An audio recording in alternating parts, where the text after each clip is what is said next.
Este es Brian Shaffer, un joven de 27 años, estudiante de medicina, con una vida aparentemente encaminada. Y esta es la última vez que se le volvió a ver. Las cámaras de seguridad lo captaron entrando al bar a las 1:15 de la mañana con dos amigos. Una hora después, Brian desapareció sin dejar rastro. No hay imágenes de él saliendo del local.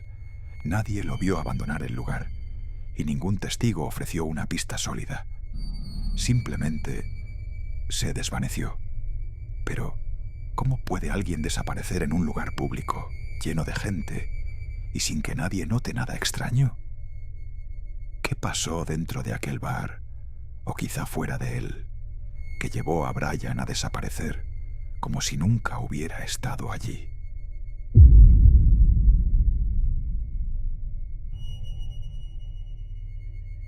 Antes de ahondar en las hipótesis, los detalles y los enigmas que rodean este caso, es necesario conocer al Brian que existía antes del misterio, comprender su historia, su entorno, su vida y lo que pudo estar pasando en su interior. Brian Shaffer no era alguien que destacara por tener una vida llena de excesos o enemigos. Creció en Pickerington, Ohio, una localidad tranquila donde vivía con sus padres y su hermano menor. Fue un estudiante aplicado, de carácter sociable y con una inclinación por la música. De hecho, soñaba con tener su propia banda de rock, pero también había seguido el camino académico y cursaba su segundo año de medicina en la Universidad Estatal de Ohio. Su madre, quien falleció recientemente de cáncer, había sido una de sus principales motivaciones para seguir esa carrera. Tenía una novia, Alexis, con quien planeaba un viaje a Miami justo después de los exámenes finales. La relación parecía estable e incluso se especulaba con un posible compromiso en el horizonte. Esa noche de marzo en la que decidió salir con sus amigos parecía una más. Una escapada breve de las obligaciones académicas.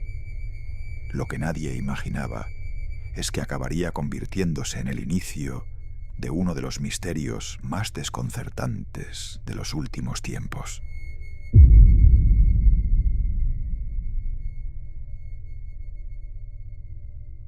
Era viernes, 31 de marzo de 2006. Brian, como muchos otros estudiantes, decidió salir a despejarse. Quedó con su amigo Clint Florence para hacer una ruta de bares por la zona universitaria de Columbus. Aquel plan informal incluía varias paradas, entre ellas un sitio bastante conocido por los estudiantes, el Ugly Tuna Saloon. A lo largo de la noche se les unió Meredith Reed, una amiga común que los recogió en coche y los acompañó en algunos tramos del recorrido. Las cámaras de seguridad captaron imágenes de los tres en el Ugly Tuna poco antes de la medianoche. Brian vestía unos jeans, una camiseta de manga corta y unas zapatillas deportivas. En el vídeo se lo ve hablando con dos mujeres cerca de la entrada del local. Luego se le observa volviendo hacia el interior del bar y a partir de ahí se esfuma. Las cámaras no lo captan saliendo. Tampoco hay evidencia de que usara alguna salida de emergencia o una ruta alternativa. En ese tramo del bar, todo estaba cubierto por videovigilancia. Y sin embargo, no hay ni una sola imagen de Brian abandonando el local. Sus amigos lo esperaron fuera durante un rato, creyendo que simplemente se había retrasado. Intentaron llamarlo al móvil, pero no respondía. Finalmente, asumieron que se había ido por su cuenta, quizás a casa, quizás a otro lugar. Nadie sospechó entonces que estaban viviendo el último momento en el que alguien vería a Brian Shaffer. La investigación se activaría días después, cuando Alexis, su novia, angustiada por no tener noticias suyas, llamó a su familia y a la policía. Revisaron cada rincón del Ugly Tuna Saloon: baños, salidas de emergencia, techos, almacenes. Nada. Las cámaras de seguridad del bar, que grababan tanto la entrada principal como el pasillo que conectaba al edificio, fueron analizadas cuadro por cuadro. En ellas se ve claramente a Brian entrando, pero no hay imágenes suyas saliendo. Solo aparecen Clint, Meredith y otras personas yendo y viniendo. Esa anomalía convirtió el caso en algo desconcertante desde el principio. El bar estaba ubicado en el segundo piso de un edificio con vigilancia perimetral. Para salir sin ser captado por las cámaras, Brian tendría que haber escapado por una zona en obras que daba a una calle lateral, y aún así no se captó movimiento alguno. Esa salida era, además, peligrosa y poco transitada. La policía interrogó a todos los presentes esa noche, especialmente a Clint y Meredith. Ambos afirmaron no saber qué pudo haber ocurrido. Sin embargo, cuando se les pidió someterse a un polígrafo, Meredith accedió. Clint se negó. Dijo que no confiaba en el procedimiento.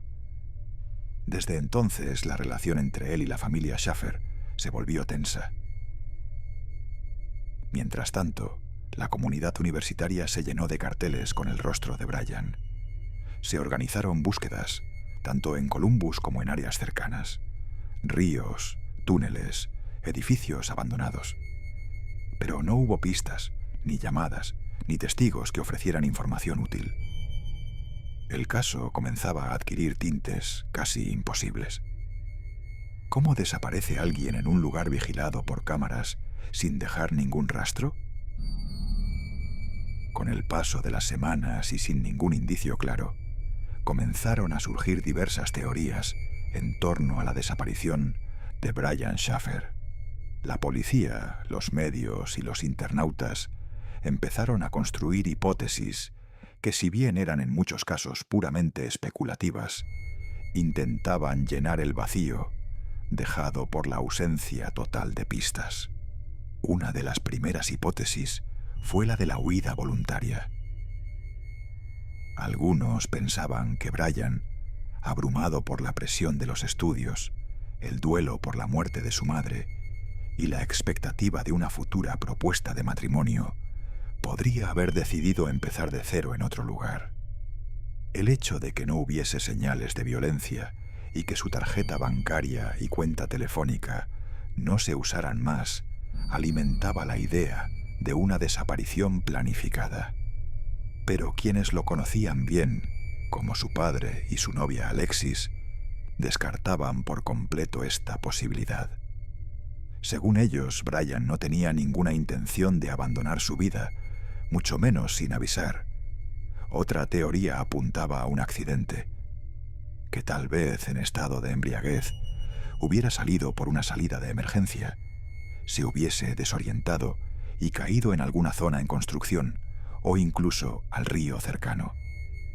Esta idea parecía plausible, hasta que se recordaba que no había ningún video ni testigo que lo colocara fuera del bar. Además, la policía ya había inspeccionado exhaustivamente los alrededores. Luego surgieron teorías mucho más siniestras. Una de ellas sugería que Brian había sido víctima de un crimen dentro del bar y que su cuerpo podría haber sido sacado oculto durante las primeras horas de la mañana, quizá disfrazado como parte de algún material de obra o residuos. Esta hipótesis, aunque inquietante, no pudo probarse. No había sangre, ni signos de pelea, ni grabaciones que respaldaran esa posibilidad. Lo más desconcertante de todas estas teorías es que ninguna puede ser confirmada, pero tampoco completamente descartada. Todas coexisten en una especie de limbo, como si Brian se hubiese evaporado justo en el segundo más oscuro de la noche.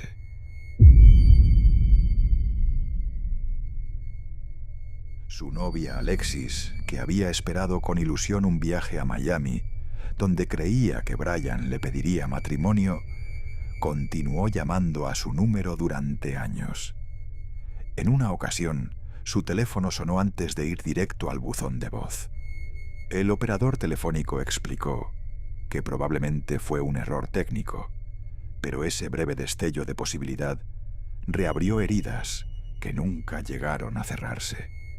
Randy Schaffer, su padre, se convirtió en una figura perseverante en la búsqueda de respuestas.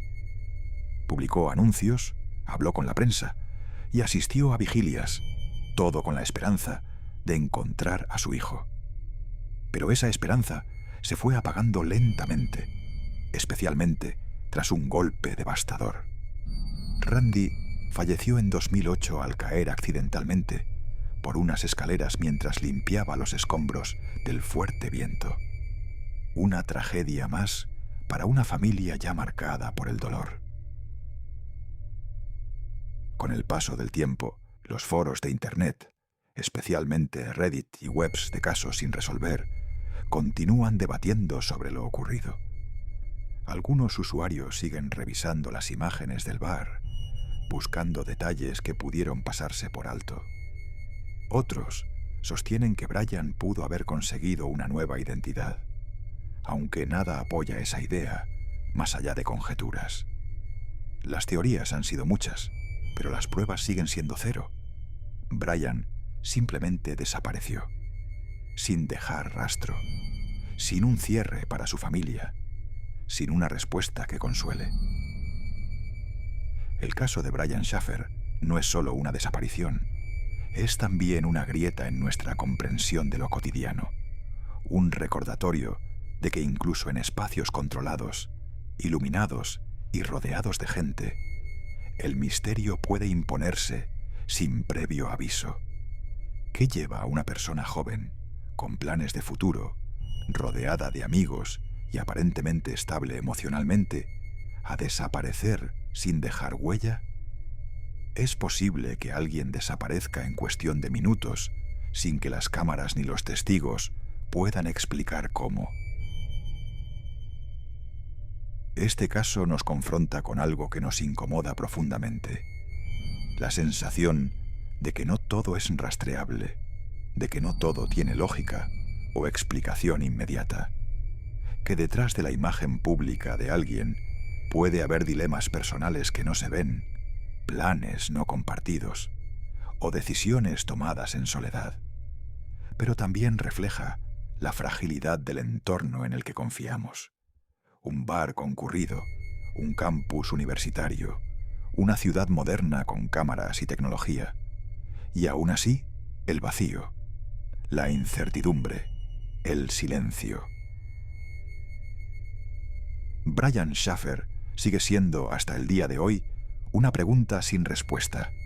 Y quizás, en el fondo, ese es el verdadero peso de su historia. No solo lo que ocurrió esa noche, sino lo que representa para todos los que buscan certezas en un mundo donde no siempre las hay.